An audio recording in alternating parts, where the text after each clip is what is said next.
Hola amigas y amigos, hoy día los invitamos a continuar entonces con la conversación sobre las emociones junto a Kiarin y a mí, Estefanía. Y para iniciar esta reflexión, hoy día quiero preguntarle a Kiarin qué piensa sobre la afirmación de que las emociones no son buenas ni malas, que simplemente son. Bueno, creo que esa afirmación es muy certera, puesto que las emociones son necesarias. Por eso no son ni buenas ni malas. Decir que una emoción es buena o una emoción es mala, lo único que nos va a llevar es a tratar de evitar algunas emociones. Pero no podemos evitar las emociones, por un lado, porque hay algunas emociones que son innatas en nosotros, que nos permiten sobrevivir, que nos permiten relacionarnos con la otra, con el otro. Entonces, por eso no son ni buenas ni malas, son necesarias. Eso es lo que yo diría, necesarias. Ahora, eh, ¿cuáles son las emociones innatas y cuáles no? Porque podríamos decir, ¿son todas las emociones innatas? Es como, ¿estamos todos estresados realmente? Hay algunos más y otros menos, ¿cierto? Hay algunas personas que, como cuando uno dice, oye, esta persona es operado de los nervios. No sé si he escuchado esa frase. Y claro, porque hay personas que quizás son menos nerviosas, que están menos sometidas al estrés. Entonces, ahí hay una definición donde podemos decir que el gran grupo de emociones se pueden dividir en emociones básicas y en emociones mixtas. Así que, Estefanía, cuéntanos cuál es la definición de cada una de este grupo de emociones básicas y este grupo de emociones mixtas.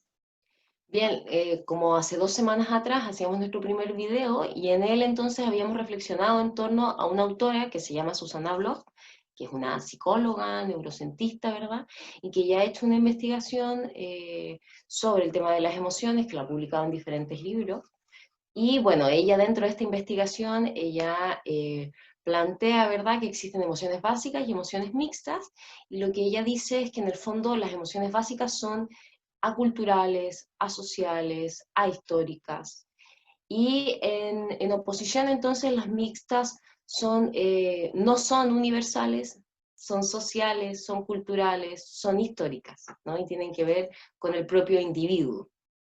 ¿Qué quiere decir esto? Que en el fondo las emociones básicas, cuando uno reacciona frente a un hecho, no hay una preevaluación sobre la situación, sino que simplemente ocurre porque está en tu gen, ¿no? Y esto debe entonces pasar, ¿no? Entonces un ejemplo de esto puede ser cuando uno enfrenta un temblor, un terremoto, y viene entonces un tsunami, y inmediatamente entonces se activa la emoción del miedo y tu sistema locomotor, o bueno, las otras variaciones que tiene la emoción del miedo.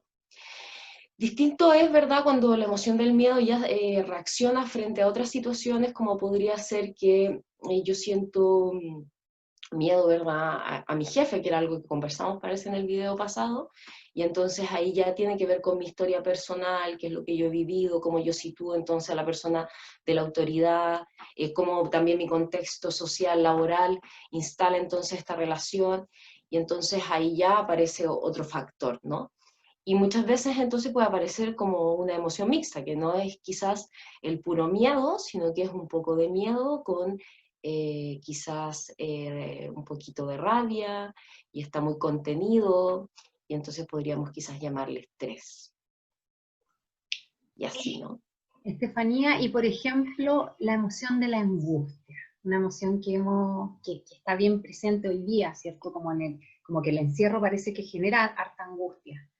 ¿Qué es una emoción mixta, es básica? ¿De qué está compuesta? ¿Qué nos podrías hablar de ella? Bueno, los matices de la emoción finalmente siempre son personales, pero nace básicamente de la emoción del miedo, eso es lo que está por debajo. Habitualmente las personas la pueden desarrollar con un poquito de pena, o sea, puede ser que la persona sienta mucha presión en el pecho, de repente siente ganas de llorar, se siente desordenada mentalmente porque en el fondo no se siente en un punto armónico donde tomar decisiones, sino que con mucha presión, con mucha sensación a la deriva. Entonces, claro, es una emoción mixta que nace del miedo y, bueno, los colores son muy personales de acuerdo al contexto, ¿verdad? Eso. O sea, ahí podemos decir que, que la emoción, ¿cierto?, de la angustia es mixta justamente porque tiene que ver con una historia, con la historia que yo tengo. O sea, no a todas las personas nos angustia lo mismo. A mí Claro. quizás me angustia el suceso, por ejemplo, a mí me angustia manejar. Me angustia muchísimo. Y hay un montón de gente que maneja sin ningún problema. Y claro, y eso tiene que ver ahí con mi historia, que realmente no lo tengo bien tan claro por qué me angustia tanto, pero hay algo ahí, una historia que me gatilla a mí el miedo. Y por eso justamente la angustia es súper mental, porque no necesariamente pasa algo, ¿cierto? Yo me subo al auto y me angustio. No es porque choqué en ese momento, ¿cierto? O porque atropellé a alguien, o porque tenía una urgencia y tenía que salir muy rápido, no sé. Sino que hay algo en mi inconsciente, yo creo que está como bien debajito, que me gatilla ese miedo. Distinto es, como el ejemplo que ponía Estefanía, si viene un terremoto, viene el tsunami, viene la ola, yo tengo que arrancar, ¿cierto? Ahí se me activa el miedo porque ahí evidentemente hay un factor externo que está gatillando esa emoción del miedo. Pero la angustia muchas veces es más mental que generada por algo que podríamos decir lógico. ¿Cierto? ¿Y por qué digo podríamos decir? ¿Por qué? Porque para todos no es lo mismo, ¿cierto? Para otras personas, como a mí me genera la angustia manejar, para otros es nada, es un pelo de la cola, ¿cierto? Es algo súper práctico que nos ayuda. Entonces, por eso es una emoción mixta. Y hablaste del estrés también. ¿Cuál es, por Sí, ejemplo, cómo podríamos decir en términos de estos patrones efectores que habla Susana Bloch, que en definitiva son como las reacciones del cuerpo ante la emoción? ¿Cuáles son las diferencias fisiológicas, ¿cierto?, de la expresión de la emoción entre la angustia y el estrés, por ejemplo? estaba un poco pensando en relación a la angustia y claro, observo que la angustia es como, tiene relación con un futuro incierto de un hecho que en mi mente se concreta. Por ejemplo, hoy día voy a salir a comprar y siento angustia porque me voy a contagiar del COVID. Entonces mi cabeza se suelta, o sea, es como que se libera y comienza a alimentarse mentalmente, y entonces en mi cabeza todo pasa en torno a esto, ¿verdad? Y sabemos, claro, que te puedes contagiar del COVID, ¿verdad? Eso es un hecho para todos, para todos. Pero no es un hecho cierto, o sea, no es cierto que tú saliendo sí o sí te va a pasar esto, sino que existe una pequeña posibilidad y se puede prevenir si tú tomas ciertos cuidados, ¿verdad? Lo mismo ocurre cuando uno maneja, ¿no? Uno viene, se sube arriba del auto, es posible que tú atropelles a alguien o sufras un accidente, sí, hay un porcentaje, pero no es un hecho cierto. Entonces, la angustia se elabora dentro de que yo siento o pienso dentro de mi cabeza que esto va a ser un hecho cierto. Y entonces me genero bueno, y en consecuencia, me genero un estrés muy elevado al momento de salir, entonces se me activa el corazón, quizás se me eleva la presión, ¿verdad? Y estoy muy tensa o muy tenso porque estoy hipersensible a reaccionar. Y eso no significa siempre que ese estado sea funcional dentro del contexto.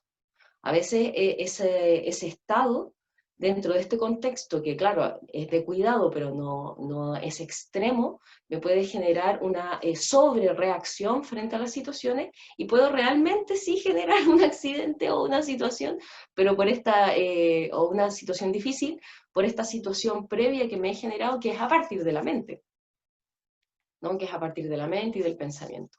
Ahora, claro, la emoción del estrés, si lo llevamos un poco al lado laboral, como con las personas con las que trabajamos habitualmente, cuando hacemos capacitaciones, uno puede observar mucho en ellos que está la emoción de la rabia de base y también la emoción del miedo. El miedo por no cumplir y un poco la rabia que tiene que ver con la lucha del cumplir, ¿no? Y entonces la persona está sobredemandada y está sobreexigida porque necesita cumplir, y entonces avanza como caballo hasta que logra el desafío laboral.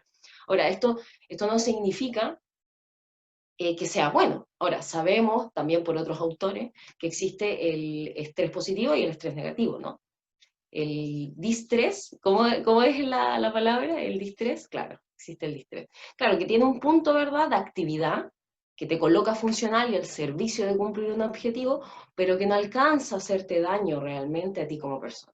Y ese es el estrés en el fondo que uno cuestiona o quiere observar para poder tomar medidas al respecto y poder vivir de una forma más amable. Claro, sí, porque justamente por lo que hablábamos inicialmente, de por qué las emociones no son buenas ni malas, porque hay un tipo de estrés que, es que claro, uno escucha la palabra estrés y al tiro como que se estresa, no le gusta la palabra. Hay el estrés ¿cierto? Hay como esa mezclita de entre miedo y rabia. La rabia es súper activadora, la rabia es necesaria porque muchas veces nos permite estar ahí alerta, ¿cierto? Reaccionar, ser activo, quizás muchas veces más proactivo que reactivo.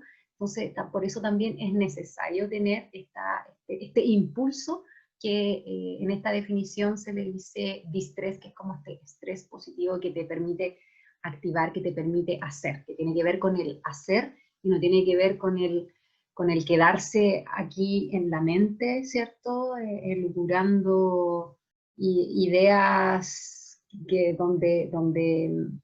donde me voy perjudicando yo mentalmente y físicamente. O sea, el estrés tiene un montón de consecuencias físicas, que de hecho uno casi siempre va al médico y es como que le pasa algo, y si no es algo evidentemente relacionado a una enfermedad, la siguiente opción es que tiene estrés. y también es evidente, porque la mayoría de nosotros, los adultos, vivimos muy estresados porque tenemos que hacer muchas tareas durante el día. Y porque, como bien dijiste tú, Estefanía, nos exigimos demasiado. O nos exigen o nos exigimos. Y ahí hay que ponerle ojo. Hay otra emoción que quizás también es interesante mencionar, Estefi, que tiene que ver también con la rabia, que es la valentía. ¿Cierto? Que es la valentía que también es activadora, pero que en algún momento nosotras dos conversamos que la valentía, ¿cierto? Tiene como una historia y inicialmente lo que la activa no necesariamente, o sea, como que el paso previo puede ser el miedo. ¿Te acuerdas de eso que conversamos alguna vez? Para que nos cuente esa cosa. Claro, bueno, es una emoción mixta donde están conjugando la rabia y el miedo y la ternura. La ternura, la historia que voy a contar, porque sabemos que es un poco personal y tiene que ver con la experiencia de cada individuo. Y claro, estábamos en una capacitación nosotras dos y una persona en particular nos comentó que vivió una experiencia donde su hijo pequeño, ¿verdad?, estaba caminando por el campo muy feliz y de repente se cayó en un hoyo, y ese hoyo era un pozo. Este era un padre entonces que rápidamente corrió y se lanzó al pozo sin pensar absolutamente nada, ¿verdad? Y bueno, y afortunadamente salvó a su hijo. Y conversábamos ahí ese día sobre lo que significaba ser valiente y qué emociones estaban por detrás de esto. Entonces, como bien dice Chiarin, claro, por detrás el miedo, ¿verdad? El miedo a perder a tu hijo, y luego la decisión, esa decisión de lanzarse a salvar e ir a defender, porque en el fondo, cuando una persona tiene rabia y ataca, es porque, desde el punto de vista de la emoción básica, es porque se está defendiendo de algo, y en este caso está salvando a su hijo, se está defendiendo, ¿verdad?, de perder la vida del hijo, ¿no? De defenderse del hecho que generó la naturaleza, el contexto de la naturaleza y la vivencia, ¿no?, cotidiana, humana, ese día. Y claro, y mucha ternura también, porque el querer proteger, el querer salvaguardar, ¿no? Y sin medir las consecuencias de su propia vida. O sea, porque ese padre llega y se lanza al pozo sin saber realmente qué es lo que hay abajo. O sea, no hay mayor elaboración, más que el ser valiente por un hecho, por un hito que para esa persona es fundamental. Eso. Entonces ahí vemos que las emociones mixtas son mezclas de emociones básicas, que las emociones básicas, ¿cierto? Tenemos a la alegría, tenemos ahí, la Estefi me corregirá si es que me equivoco, la alegría, la pena, el miedo, la rabia, el erotismo y la ternura. No me falta ninguna, ¿cierto? Súper. Y las emociones mixtas entonces se conforman en una mezcla de estas 6, que pueden ser 2, que pueden ser 3, que pueden ser un distinto cóctel de emociones que forma una emoción mixta y que tiene que ver, ¿cierto?, con mi historia, con mis procesos mentales, con mis creencias, y eso está obviamente muy arraigado a lo que son nuestra cultura, ¿ya? No es personal, pero también es cultural en términos de que las emociones en Chile, ¿cierto? Las emociones mixtas en Chile son súper distintas a las emociones mixtas en Vietnam, por ejemplo, ¿ya? O en Estados Unidos, o en cualquier otro país. Y por eso también sabemos que las características de cada uno de las personas de distintas nacionalidades es distinta, porque está gatillado por su historia, por su ubicación geográfica principalmente, donde no solamente influye la historia, ¿cierto?, sino que también influye el clima. O sea, sabemos que, por ejemplo, los centroamericanos son más gozadores, ¿cierto?, son como más felices, podríamos decir de alguna forma, porque tienen mucho calor, su clima es muy caluroso, entonces le permite estar más de fiesta. Nosotros ahora, cuando estamos en invierno, en general nos quedamos en la casita, hacemos la fiesta dentro de la casa, porque salir afuera hace mucho frío. Bueno, queridas y queridos amigos, les queremos dar las gracias por acompañarnos hoy día en esta reflexión. Recordarles que nos pueden mandar sus reflexiones, sus pensamientos y también sus temas que les interesaría conversar. Es más, si quieren ser nuestros invitados y reflexionar, puede ser. Y mi querida Keri, no sé si les quieres decir a las personas antes de despedirnos. Nada, que nos sigan en nuestras redes sociales y que revisen ahí en nuestro canal de YouTube que se llama Silfos TV. Así que nos estamos viendo hasta la próxima. Adiós. Chao, nos vemos.